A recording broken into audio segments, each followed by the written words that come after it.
We finally made it to the 10th episode of the Reti Nimzo Larsen Speedrun series.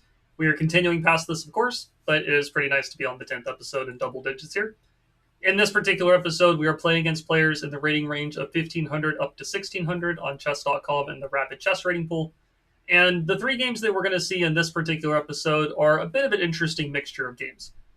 The first game we're going to take a look at, we are going to be focusing on consolidating and playing with a material advantage. Our opponent tries to get some counterplay. We try to shut it down, try to make sure that we're playing as efficiently as possible with our extra material. We talk about a lot of things revolving around consolidating a material advantage in that game.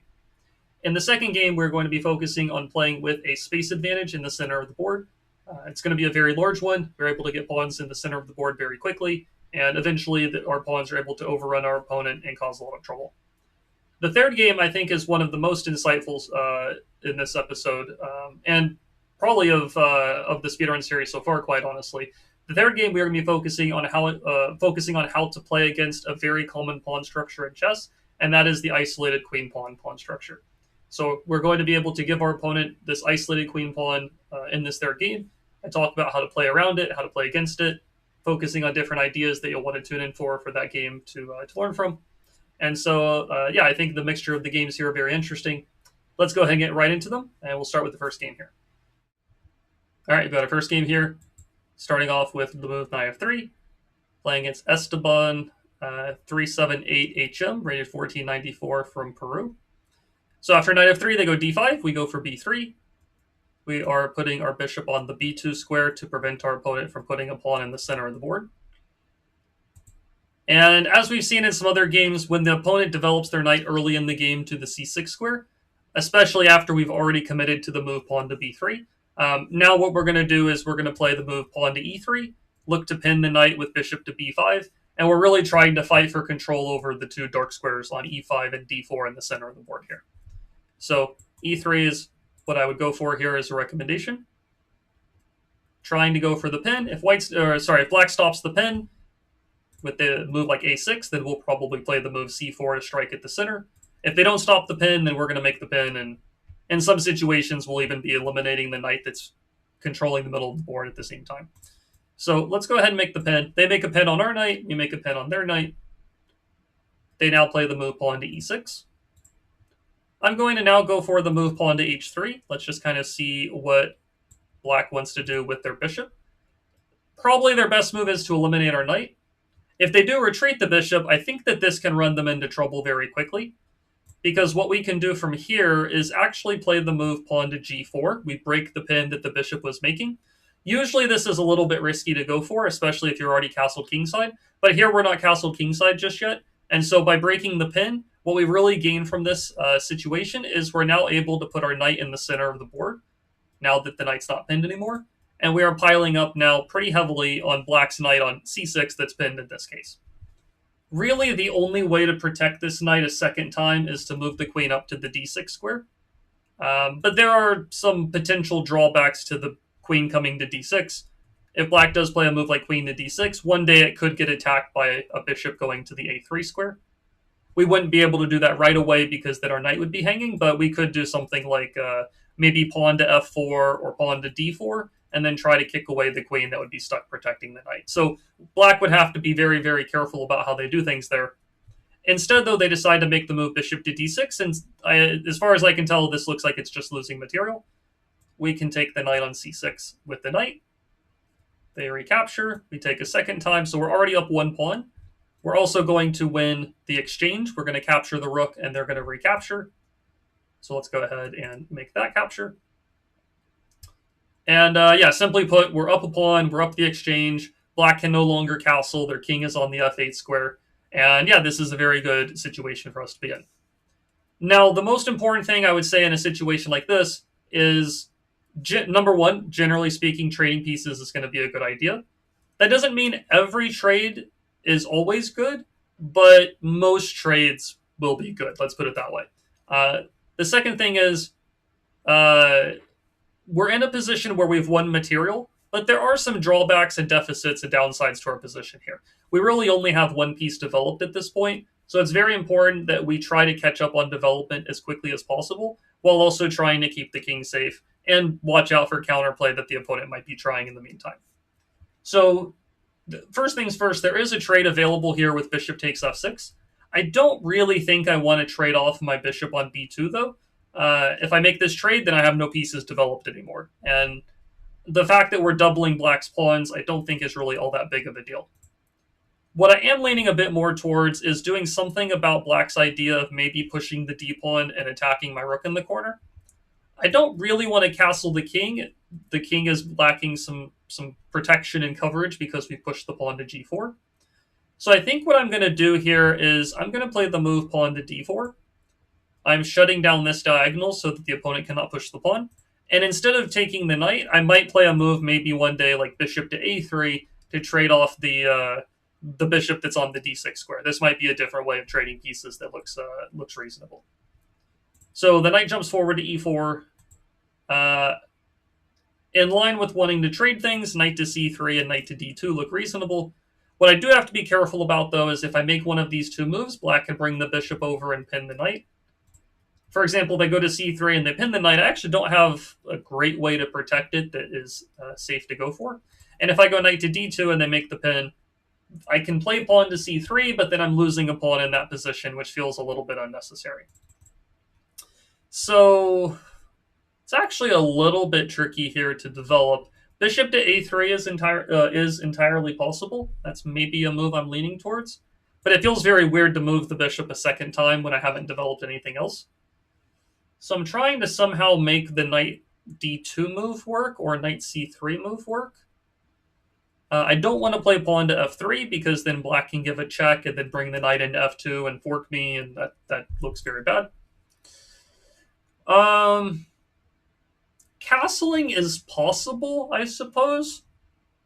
It's definitely got some risk associated with it. But maybe it's okay to do. I could also play, maybe the move I should go for, I'm going to play the move pawn to c3. And the idea is to play knight to d2, trying to trade those pieces, but there's no longer a pin that's available. So they play h5, very reasonable to try to stir up trouble on that side of the board.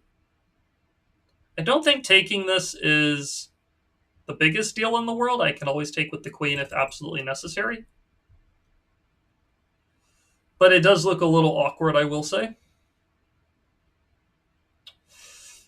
So let's see, what do we want to do here? How do we want to consolidate this advantage? We are definitely ahead material. I would presume that we're better, but black is creating some counterplay again that I have to be a little bit careful about.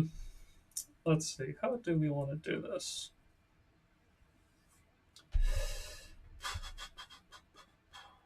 Still don't want to play f3 and allow that check. That's still a problem.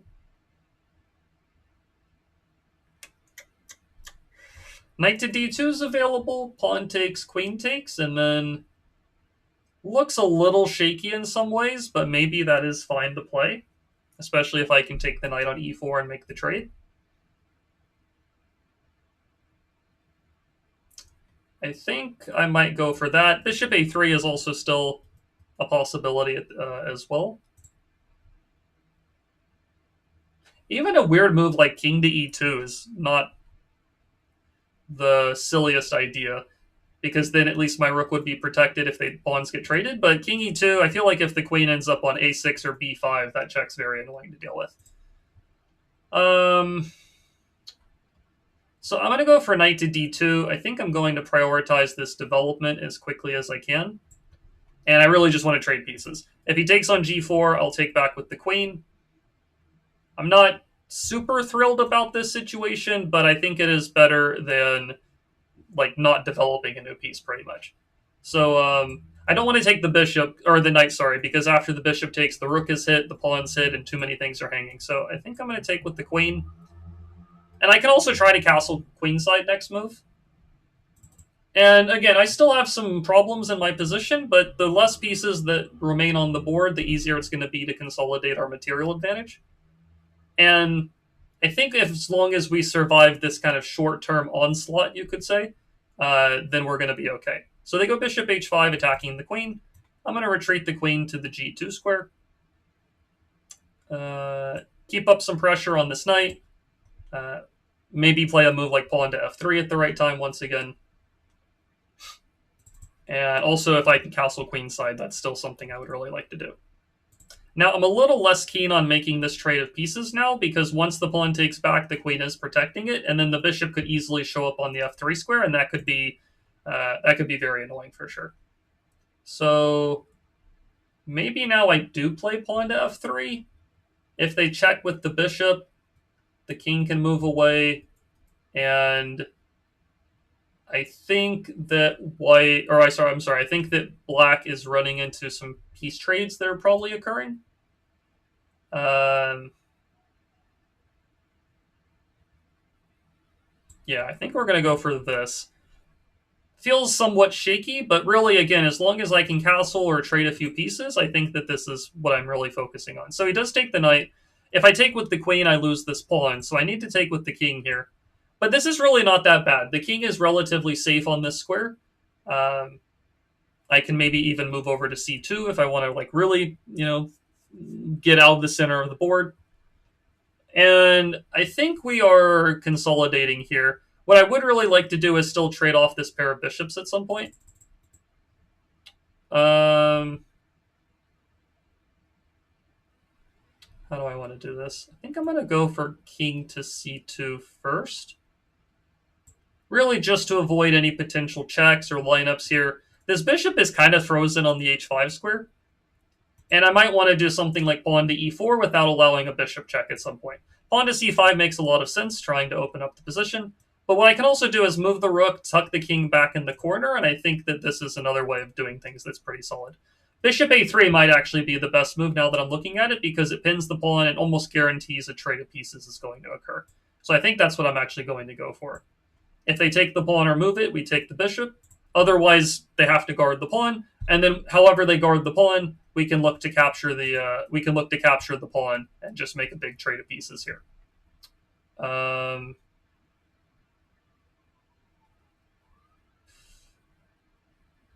Yeah, I think I don't actually need to trade yet. Well, okay, I'm going to go ahead and make the trade. And then black will take. They are attacking my e3 pawn. If I move the queen over, then they're going to take my f3 pawn.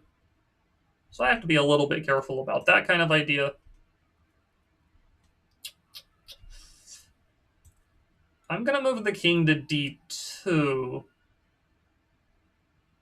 which I'm not super enthusiastic about it, to be quite honest with you. But I think I might just do that. Everything is pretty safe and solid. I'm going to move the rook over to protect this pawn on c3. I can always move the rook up to protect the pawn on a2. And again, this bishop is kind of frozen. I'm going to protect this pawn so that the bishop has nowhere to go. And then I'm going to try to, maneuver the queen, get the queen to a better location. Let's go for... let's see, how do we want to do this? I think I'll go queen e2. Try to slide the king around to the b2 square at some point. Maybe queen to d3. Okay, let's move the king back here, I suppose, first. Try to put the king on b2 where he's pretty safe. This is also relatively safe. And we can always try to play the move pawn to c4 at the right time. That's how we're going to open up the position and try to create some files for the rooks to use. This bishop is quite annoying, but I think given the circumstance, yeah, I'm going to go king to b2 just to guard this pawn.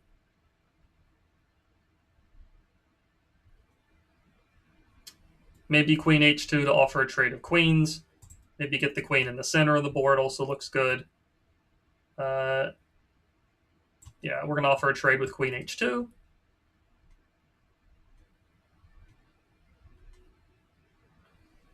If he trades, that's great for us. If he doesn't trade, we can... let's see here. I think I'll push this pawn. And then try to put the queen around in the center of the board somewhere. And yeah, mainly here we're just focusing on consolidating our advantage. Queen to d4 check, trying to trade queens is my idea. We do get this check. Let's play e4 to take advantage of this pin. Look to trade the pawns. Oh, okay. Well, in this case, he dropped the queen. Not safe to go for that. And then we're going to maneuver the rook over here, try to pin the rook on f8 to offer a trade of rooks. Yeah, we'll just go here to here. Very low on time, but I mean, we're up a whole queen pretty much. We're just going to do this. Let's eliminate the bishop as well, since I'm ahead so much material. Give this check, block the pawn, take the pawn next move. And yeah, we are just ahead enough. Let's start pushing the pawns on the queen side. Give a check. And that will be a checkmate in this position. Okay, so I had to speed up a little bit here at the end. I can analyze and explain my thoughts during the game here, though. Yeah, this game was really all about gaining this big advantage from the opening phase. I was able to win a pawn and then win the exchange. And then I think we were better throughout the entire game, but trying to just kind of consolidate that material advantage. There were some problems in our position that we had to solve, and so that's what I was mainly focusing on. So in terms of the opening play, though, we get into a position we've seen in the speedrun series so far. We get the bishop on b2, the knight on f3. Black cannot play the move pawn to e5 since we would just capture it. They go knight f6. We play e3 with intentions to pin the knight. They pin us. We pin them. And then here I think black makes their first kind of inaccuracy, I would say. By bringing the bishop back to h5, we're able to play the move g4 to shut down the pin, then jump our knight up to e5, and now black is under a lot of pressure. The knight on c6 is hit 2 times. I think the mandatory move for black here is to play the move queen to d6. They really need to protect the knight. If they had done this, I think I was planning on playing maybe pawn to f4, and then maybe bishop a3 kicks the queen away from protecting the knight. For example, if they go a3, I hit the queen. The only safe square for the queen is to go back, and then we can take the knight on c6, and then, I think in a position like this, we're doing well. But okay, in the game, black ended up not defending the knight. We take it, win a pawn, win the exchange. And then, yeah, this was a position that was very interesting. I'm up the exchange, but black has a bit more piece activity, a bit more development. My king is, you could argue, a little less safe than my opponent's, even though my opponent has moved their king. There is some kind of open squares, especially on the light squares around my king, that I have to be a bit careful about. So mainly in these types of positions, you want to improve your pieces, catch up in development, of course, but you also want to try to kind of work against your opponent's counterplay ideas. So that's why I played pawn to d4. Maybe in hindsight, bishop to a3 was another move right away that was reasonable to go for, just trying to trade more and more pieces. I don't think I want to castle right away. It feels a bit sketchy. He would probably still play a move like g5. But okay, I went for pawn to d4. Then I played pawn to c3. Maybe in hindsight, pawn to c3 is not the best way of doing things. Maybe I should just be castling here. But it doesn't really feel like it. h5 feels very dangerous. So I'm not actually entirely sure what I should do in this position. Maybe bishop a3 once again is still the way to go, or maybe knight to d2. Maybe knight to d2, and if they do make the pin, you play the move c3. They can win a pawn, but we're going to open up the pieces, and we're going to gain some activity here. Maybe that was the way to go in hindsight. Might also be possible to go queen c1 and then bishop a3. This is kind of an interesting way of doing things. But yeah, it's a bit of a tricky position where, despite being ahead material, the opponent has active pieces, and there's actually still quite a few things in our position to fix. It actually ends up that, according to the computer, black is actually a little bit better in this type of position, oddly enough. But I think as things go forward, we're able to navigate out of the trouble for the most part. Once a few pieces get traded, once this pair of bishops gets traded, I think that we start consolidating pretty well. Everything's pretty safe for the most part. And I am moving quickly here based on time, but I'm really just trying to defend all of my pawns. Put the king on b2, it protects the c3 pawn, covers the a3 square. I want to make sure that the f3 pawn is protected so the bishop can't take it. I want to try to offer a queen trade and then improve my pieces along the way. And ultimately, what you really want to work towards whenever you have a position where you have an extra exchange, where you have a rook versus a minor piece, what you really want to do is try to open up files for the rook to use. And so right now, there's no open files. There's a few half-open files, but no fully open files. But I tried to fix that when I eventually went for this move e4. I'm trying to trade the pawns, and then there will be an open e file that I can work with. Or if they take me, as you saw in the game, then I'm able to win the queen. So this was definitely a big blunder for my opponent. Now that we're up the queen, it's really just about trading pieces off the board. I do give up some material to eliminate his final piece. And then it's really just about, running the queen around. If he hadn't walked into checkmate, I was just going to push the b pawn up the board and try to promote. But he did end up walking into checkmate, and we got the win here. So, bit of a complex game. Opponent definitely messed up in the opening phase. We got a big advantage, but then they did fight back and make life a little bit difficult for us. But we eventually got the win after consolidating the advantage. So, anyways, though, that's going to be it for this game. Let's get into our next one. All right, we got game number 2. Playing against Josh Yu with a bunch of Bs. Rated 1543 from India. We start off with knight f3. Let's see what Black decides to go for here. So they go for the move pawn to g6. I think this is the first time we've seen this move in the speedrun, I believe. But it is a relatively common move, I will say, especially at like maybe a little bit of a higher level. Pawn to g6 is a move that usually signifies that Black might be going for some kind of Pirp defense, modern defense, King's Indian defense type of setup where they fianchetto the bishop to g7. Now, this isn't one of the moves that kind of actually counteracts our b3 setup, because if we go for the move pawn to b3, Black plays bishop to g7, and then it's actually already pretty awkward to defend against the threat on the rook. We would have to play pawn to d4, and if the pawn's on d4 and the pawn's on b3 and the bishop goes to b2, the bishop is shut in by the pawn on d4. The move I recommend here, the move that's recommended in the chessable course that I have helped to make with this opening, is to play the move e4 and then d4. This is one of those examples where Black is not preventing us from putting 2 pawns in the center of the board. So we're able to simply just grab more space, get a big space advantage in the center, and play like that. So it looks like Black is going for a double fianchetto setup. It's a solid setup, but the biggest issue that Black is going to run into is that they're going to be behind on space and a bit passive. So to be quite honest with you, I think that the best way to play here is really just to grab as much space in the center of the board as possible, and I think we should just play the move c4 and just get a very large space advantage.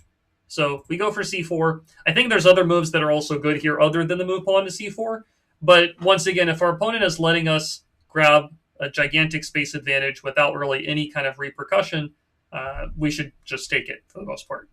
So they do play bishop e7. They attack our pawn on e4. Let's go knight c3 to protect that. And it could very well be the case that Black is going for what's known as kind of like a hippo or hippopotamus setup. Usually that setup would be characterized if they went d6, e6, put the knights on e7 and d7, h6, a6, castle. That's usually the hippo setup. It's solid, but again, very passive. You're lacking in space. Those are usually the big issues. When Black goes knight to c6, this is generally not a great way of doing things. Mostly because at the right time, we can play a move like pawn to d5, gain more space, kind of encroach into Black's half of the board, and we can attack the knight at the same time.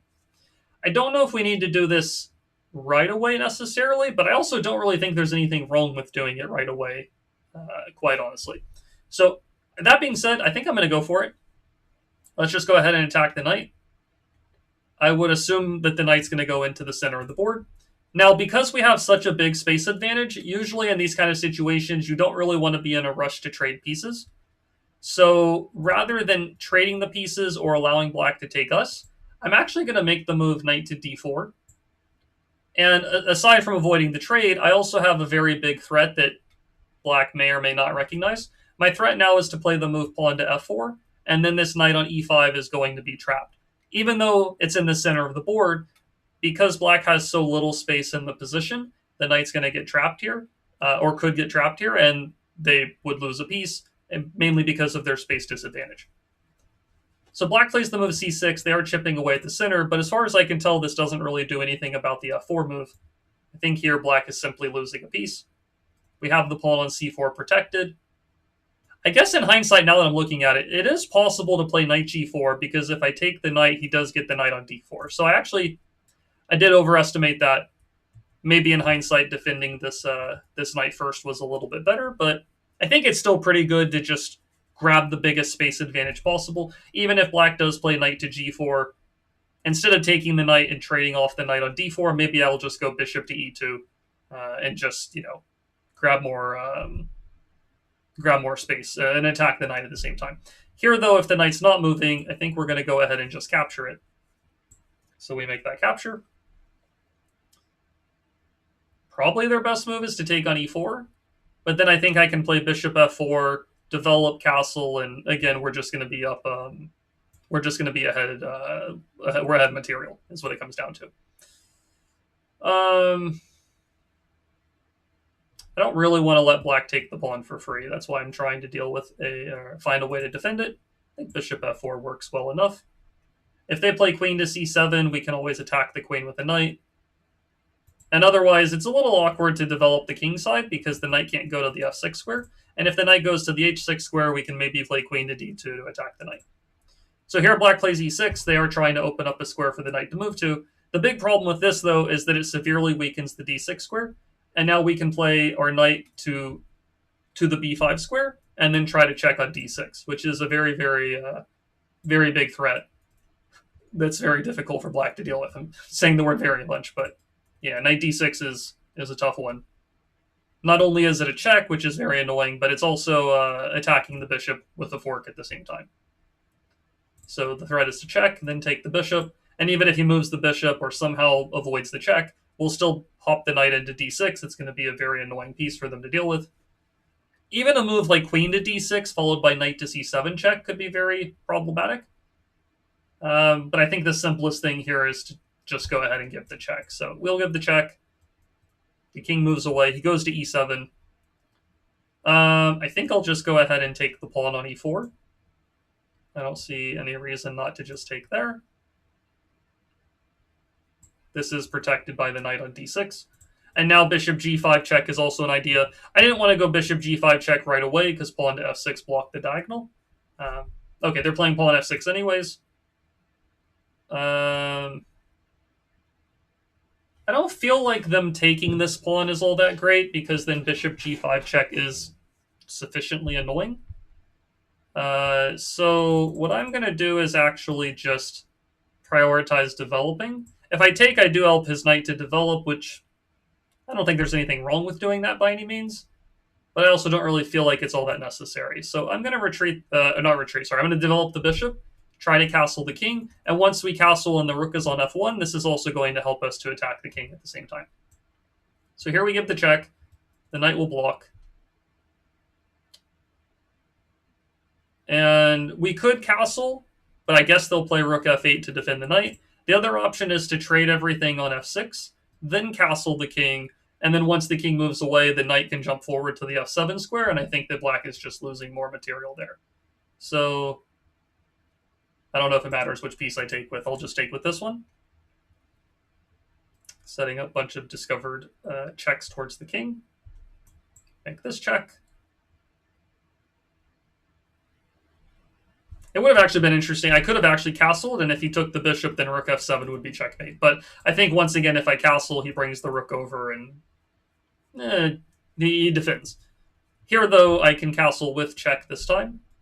If the king goes back to e7, rook f7 is checkmate there. And if the king goes to g7, probably the simplest thing is to go knight f7 and fork the king and the rook, or the queen and the rook. But here he goes to e7. Rook f7 is a very nice checkmate in the center of the board, and we get the win. So, pretty quick game here. Let's go back and analyze it. So, what did black do wrong in this game? I think the biggest thing that black ran into in terms of problems is that they really just set themselves behind on space pretty significantly from the opening phase. These types of openings where you allow your opponent to get a big space advantage in the center of the board, and they're playable. Usually the idea is that you have to try to counterattack the center as soon as you can, but you also need to focus on your development and get your king safe as ASAP as well. So openings that fit this type of mold, you could say, are things like the Pyrrhic, the Modern, the King's Indian Defense. I kind of mentioned those being options when he played the move G6 on the first move of the game. Other openings are maybe like the Grunfeld. Usually these are types of openings where black allows white to get a big space advantage, but then they try to counterattack the center later. The problem that a lot of players at a kind of club level of play run into when they're trying to play these types of openings is that they don't play them properly, and they play them in a way that allows the opponent to get the big space advantage without any of the counterattacking ideas usually. So here my opponent allows me to get this gigantic space advantage, and then as soon as they do that, I'm able to start pressing in the center. I attack the knight, I centralize the knight, I attack the knight again. Black needs to play the move knight to g4 here. This would at least avoid losing a piece. I would have probably played bishop to e2, and then if they retreat, I attack the knight again.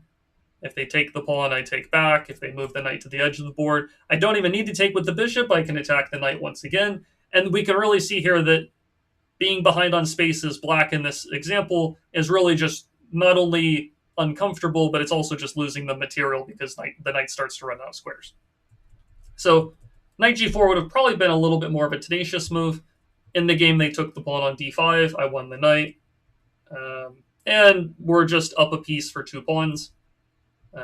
Also, the move e6, they were trying to develop their knight to e7, but they do allow me to get the knight to the d6 square, which is a huge problem for them.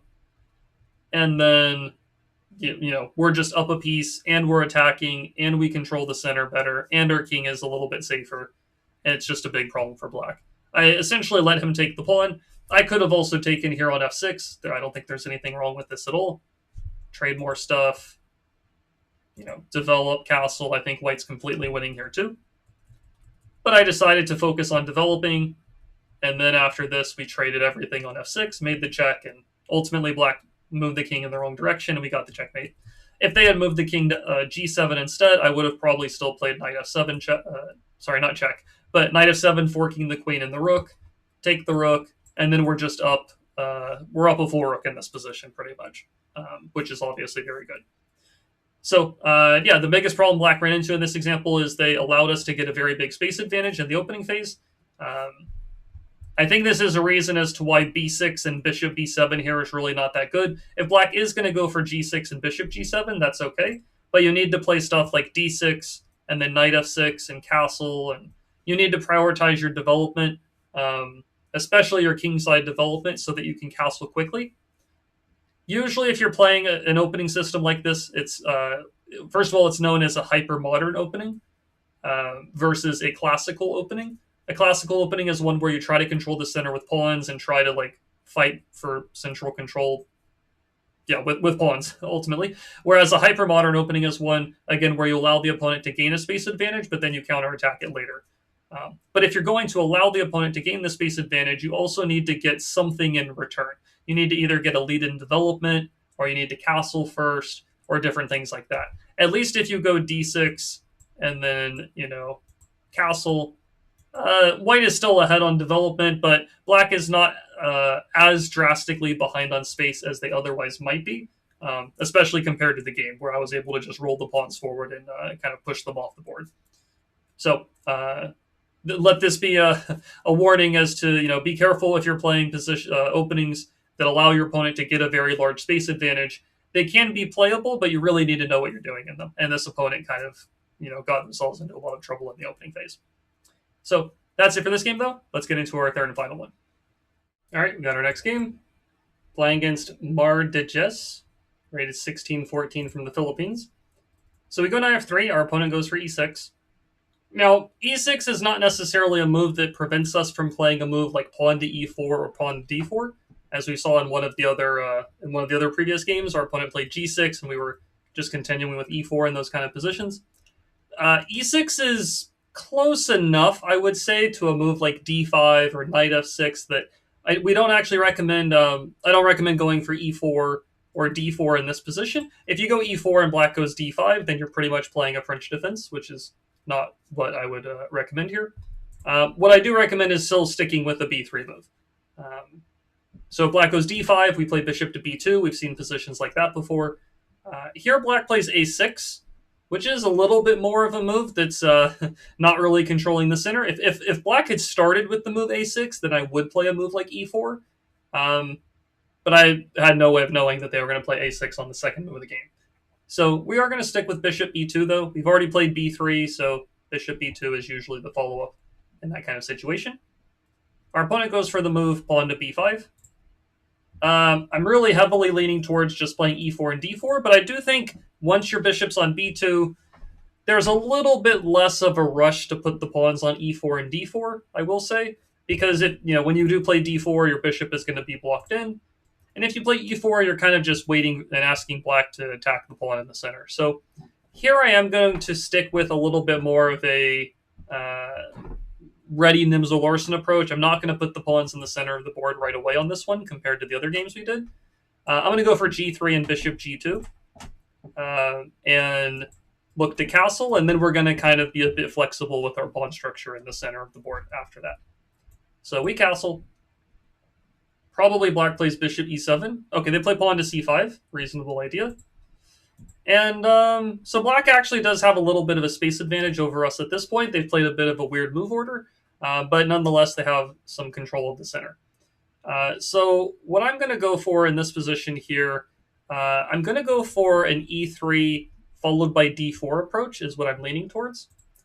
It is also possible to go c4, which is also a very reasonable move here as well. Do we want to go c4 right away or do e3, d4 instead? I did just mention a moment ago how maybe you don't want to go d4 when the bishop's on b2, but when the pawn is on c5, the likelihood that the d4 pawn is going to be traded off is very high. That being said, I could also start with a4 just to kind of poke using a pawn that's further away from the center. Another option is even to play d3 and then try to play e4.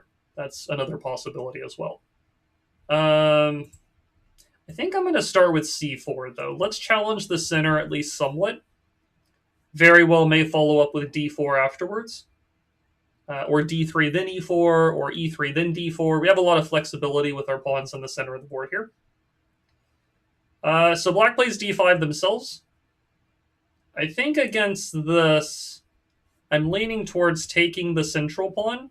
I don't really want to let black play d4 and shut my bishop in too quickly. I would assume they take back with the pawn. If they take with the piece, they have one less pawn in the center of the board. Okay, they do take with the pawn. And now I can play a move like pawn to d4, which looks like a reasonable option. It does block the bishop in on b2, but at the same time, this pawn on d5 is blocking in the bishop that's on b7.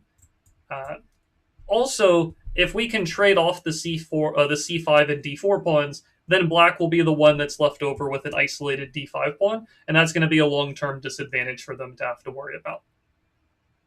Maybe black's best option here is to play pawn to c4, kind of sidestepping all of this. But if they had played pawn to c4, I think I would have played knight to e5, and maybe we have some tricks along the diagonal because black's pawn on d5 is pinned, and there's little things we can poke around with there. Black played knight to d7 instead, though. I think given the circumstance, I am going to go ahead and take the pawn. I don't want to give them the chance to play c4, because now if I jump the knight in, they can eliminate it. So I will take here. It does allow black to develop the bishop in one go, which is a slight drawback to this kind of move order, but black does now have the isolated d5 pawn.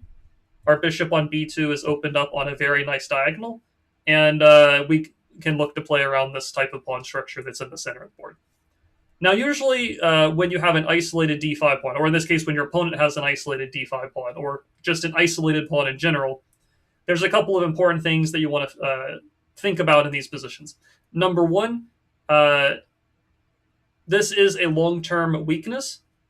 It is a pawn that needs protection from pieces. There are no friendly pawns of black's that can protect this pawn in the long run. So the longer the game goes on, the worse that this pawn gets usually. Number two, usually when you're playing against this type of pawn, you do want to trade pieces. You want to blockade the pawn, and you want to try to eventually attack it enough times that the opponent is stuck protecting it with all of their pieces, and then those pieces are very passive. So what I'm going to start off with here is I'm going to begin with the move. I'm not sure if I start with knight c3 or knight to d4. I don't know if it really makes a huge difference, to be quite honest with you. I think I'll go... I'm going to start with knight to d4, I think. I'm going to blockade the pawn. Then I'll go knight c3, maybe e3 to reinforce the knight. So black decides to castle. I will go knight c3, I believe, to reinforce the knight. Or, sorry, not to reinforce, but to develop and put pressure on the pawn.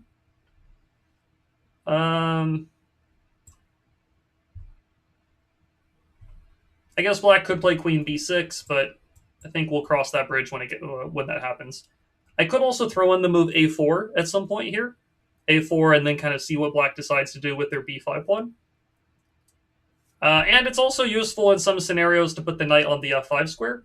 This knight on f5 plus the bishop on b2 can do a lot of damage towards the pawn on g7. Black might have to be careful about that. Aside from this, I can play queen to d2, put the rooks on d1 and c1, line up towards the weak pawn, and also try to control the open file. e3 will blunt the bishop a little bit and reinforce the knight, and also e3 allows maybe my queen to jump out on the king's side at the right time.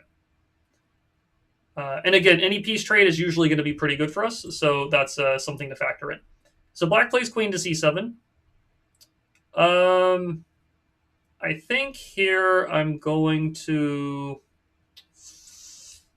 I could go rook to c1. This is the first move I'm thinking about. But queen to b6 and attacking this knight is still a little bit annoying, I will say. Because if the knight moves away, maybe they push the pawn to d4, and it gets a little messy there. But I can always play e3 to guard the knight, I suppose, so that's not necessarily the end of the world. I think that's what I'll do. Let's line up towards the queen. We do also now have ideas of like moving this knight off of c3 and then playing the move pawn to b4 to take advantage of the bishop being pinned. So they do go to b6. I'm going to go ahead and play e3 to reinforce the knight. If they do want to trade off their good bishop for my knight, they will give me the bishop pair, and they'll also, they'll also leave themselves with that bad bishop stuck on the b7 square behind their pawn. Next, I'll probably cycle this knight off of c3, maybe around to e2, followed by d4 or followed by f4. And really, I'm going to try to combine pressure with the pawn on d5 with pressure in the kingside direction. So if this knight was on f4, it would hit the d5 pawn, but also be over in that kingside area. Maybe one day the queen appears on g4 or h5 at the right time. Maybe the bishop goes to h3 to poke this knight. Probably I move the queen at some point and put the rook on d1 to help hit the pawn. So I think it's a pretty good looking position for white in the grand scheme of things. I don't think black is significantly worse off here necessarily, but they really have no weaknesses to attack right now, and I think we're pretty solid on our side of the board. So they play rook to d8, not really making any threats or anything I'm overly concerned about. So what do we want to do about this? I think I will start the knight cycle. Let's go knight e2 and then knight f4. This is what I'm leaning towards. And if this knight on f6 ever moves away, then knight f5 will help to open up the attack on the g7 pawn. So if they go knight e4, maybe I'll go knight f5 in reaction. So yeah, black has generally active pieces, but nothing really to target is the problem for them. They have no weaknesses to exploit, nothing they can really attack all that easily here. I guess we could just go for knight f5. Maybe knight f4 first. Not sure if it really makes a big difference. Knight f5. Maybe they go knight to f6. Then I can put this knight on d4. Yeah, I think we're going to go for that route. Yeah, we'll do it this way. I don't know if it really makes a huge difference. I just need to play a move and go with it. Here we have pressure on the pawn. If black plays bishop f8, that's solid. Knight to f6 is solid. Now I also have ideas of taking this knight and then the knight on d7 if this rook on d8 ever moves away. So like if the rook was on f8, I could take the knight and then capture their knight. And also, as I mentioned earlier, when you're playing against an isolated pawn, usually you're very happy to trade pieces in most situations, because the more pieces that get traded, the further you get into the game, the closer you get to an endgame. And as I mentioned earlier, the longer the game goes on, the less good the isolated pawn is. In the short term, or in the kind of middle game part of things, the isolated pawn on d5 here does give black the advantage of having more space than white does. They have, a central pawn. We have no central pawn. It is a long-term weakness, but it's also a short to medium-term asset, you could call it, at the same time. Okay, black plays knight to f6. I guess we'll play knight to f4. I don't really want to go to d4 and block in my bishop. I think I'll go to f4 and look to continue putting pressure on that side of the board. Could also go bishop d4 and try to trade pieces. That also looks pretty good, quite honestly. Yeah, maybe we'll go this route. I actually think this looks pretty good. Let's try to trade bishops. Their bishop on c5 is one of their best pieces. My bishop on b2 is also one of my best pieces. But as I mentioned earlier, it's not when you're trading pieces. It's not only about what comes off the board, but it's also about what's left remaining on the board. And if we can leave black with kind of this bad bishop on b7 as a leftover piece, so to speak, then this can be difficult for them to deal with. So they go queen to e6. They do attack this knight. This knight doesn't have that many places to move to, but I believe I can play bishop h3 to line up towards the queen. I think that this seems like a reasonable idea. And I'm also now threatening something like knight to h6 check, discovered attack on the queen. And even if he moves the king away or the queen away, then I kind of buy myself a free move to play maybe knight f4, maybe rook c7. I have ways to kind of progress forward once black reacts to our threat. For example, if they try knight g5 hitting my bishop, then I go knight h6 check and take the queen, and then we're very happy about that. So they do move away and avoid the discovered attack. So if I move the knight anywhere, they're going to take the bishop. So here I'll play the move. I think I'll go knight f4.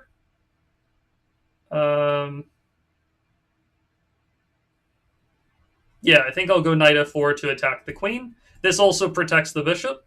So depending on where the queen moves to, if he tries to stay on d7, for example, now my bishop's protected. I can move the knight off of f5 with the discovered attack.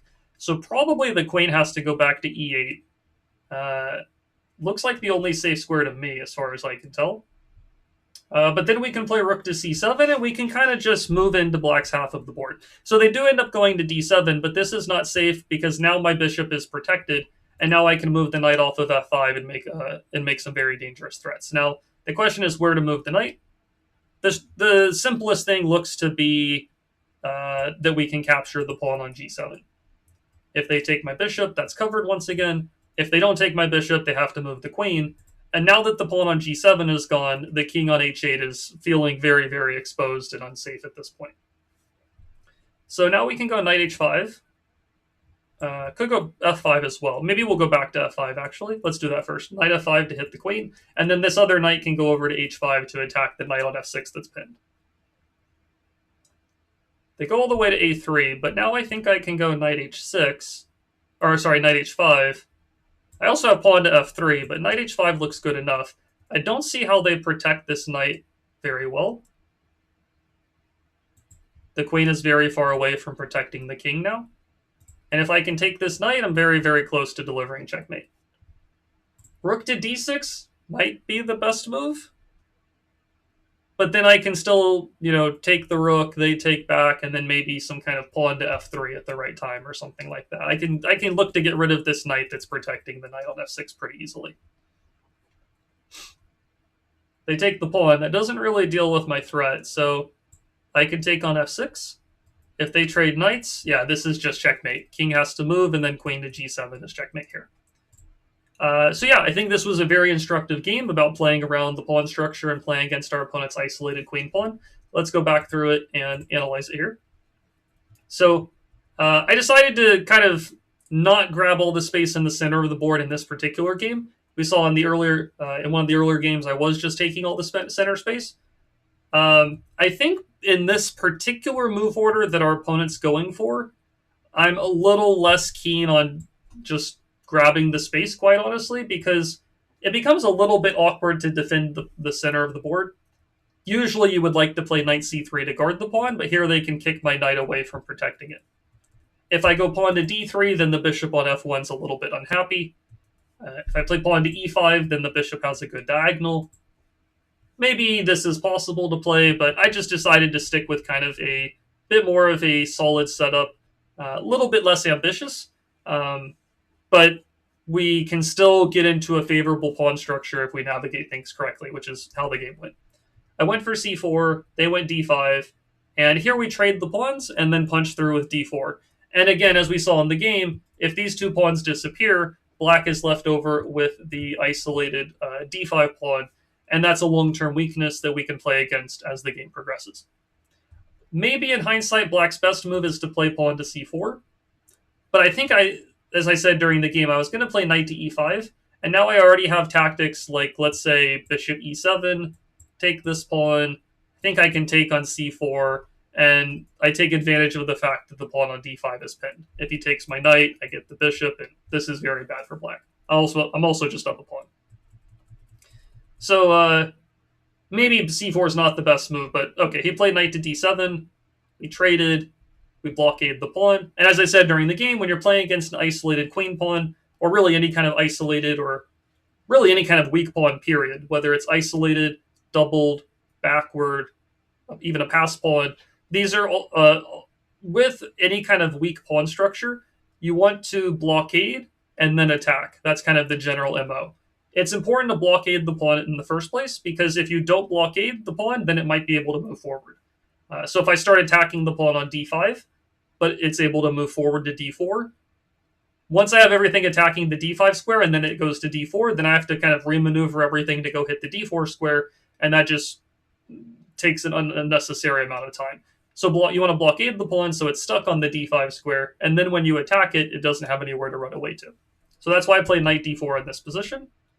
Develop our other pieces, line up towards the queen, protect the knight in the center, and then my plan was to move the knight off of c3, move it a little bit closer over towards the kingside part of the board, maybe knight f5 as we saw in the game, and really trying to combine pressure on d5 with some pressure around the kingside part of the board. And the biggest issue that black faces in this type of position is there's really not a whole lot of active things that they can do. The bishop on b7 is passive, blocked in by the pawn. The knight on d7, even if it moves forward to e5, I mean, we can just move the knight and attack it, so that's not that helpful for them. This bishop doesn't really want to trade itself off on d4. So black has pieces that are not on terrible squares, but there's nothing really for them to attack is the problem. Whereas I have the d5 pawn to attack and target, and also the king as we saw in the game. So he went knight e4, I went knight f5. I decided to offer the trade of bishops because, again, when you're playing against an isolated pawn, it is a long-term weakness. The more things that get traded, the more of a weakness it becomes. It kind of magnifies the weakness, I would say. Whereas in the kind of in the short term or in the middle game, the isolated pawn does also give black a space advantage. So black has a little bit of good mobility with their pieces, but the pawn is still weak in the long term. So I traded some pieces. I would have also been happy if the queens had been traded, but black avoided that. I defend my knight with a threat at the same time. And then here, knight f4 attacking the queen. And then once the queen went to d7, then we have a tactic. I think that black pretty much had to go back to e8. But even if they had gone to e8, I think I was going to play rook to c7, attacking the bishop. And then I think black's in tough spot here. It might even be possible to do something like knight takes g7, quite honestly. Take here. Maybe now knight h5 check. The king comes up to keep the knight protected. I'm not entirely sure what the follow-up would be here. I don't think we want to trade pieces because black would just recapture. Maybe bishop f5 check, but then they take the knight. I'm actually not 100% sure what the follow-up in this position would be. I don't think you want to check and let the king go right back to where he was. So I'm not actually 100% sure what the follow-up here would have been, but this very well may be a strong position. I might just be missing a tactic here or something like that. I'm not 100% sure. Anyways, though, in the game, black played queen to d7. Then we were able to take the pawn since now our bishop is protected. And then black collapsed here pretty quickly. We won the knight on f6 also because of the pin. I think black should have tried the move rook to d6 to guard the knight, but even if they had done this, I think I would probably just take the rook and then attack this knight. And it's pretty hard for black to hold everything together in this position at the same time. But they ended up letting me take on f6. They let me get the checkmate, and that's how we got the win. So that's it for the 3 different games in this episode. Hopefully you've enjoyed them. This was the 1500 to 1600 rating range, and the next video will focus, or the next video, the next episode in this series will focus on the next 100-point rating gap. So hopefully you'll enjoy the next one when it comes. All right, see you in the next video. Bye-bye.